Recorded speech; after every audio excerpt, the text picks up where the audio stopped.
pregava sobre salvação e paz.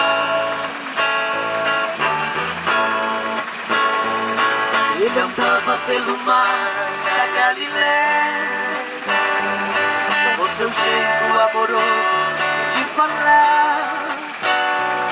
Mas aquele carpinteiro pregador começou a incomodar. Suas mãos curavam cegos e aleijados e saravam corações. Muitos pobres eram bem alimentados e nas multiplicações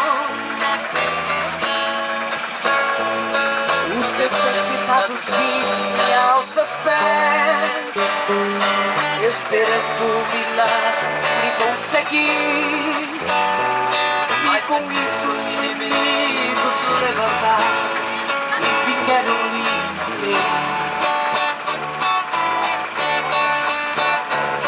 De repente o carpinteiro aparece, carregando uma cruz pelo caminho. Já não era um carpinteiro, é apenas um cordeiro tão sozinho.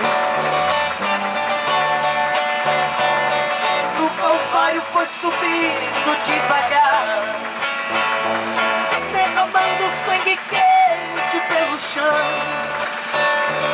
Com os pés e mãos sangrando, ele estava anunciando salvação. Jesus morreu como um cordeiro, ressuscitou sendo leão. Foi um simples carpinteiro, sentou toda a criação. Ele agora é guerreiro do universo e tem fogo em suas mãos. O seu nome é soberano sobre seu terra e mar. Ele tem autoridade de entrar em qualquer lugar. E os seus inimigos param pra ouvir o que ele quer falar.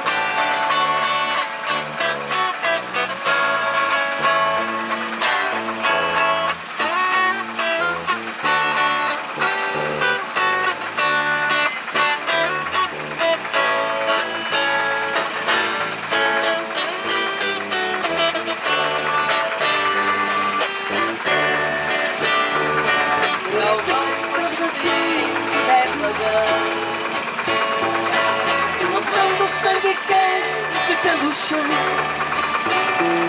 com os pés e mãos sangrando, ele estava anunciando salvar.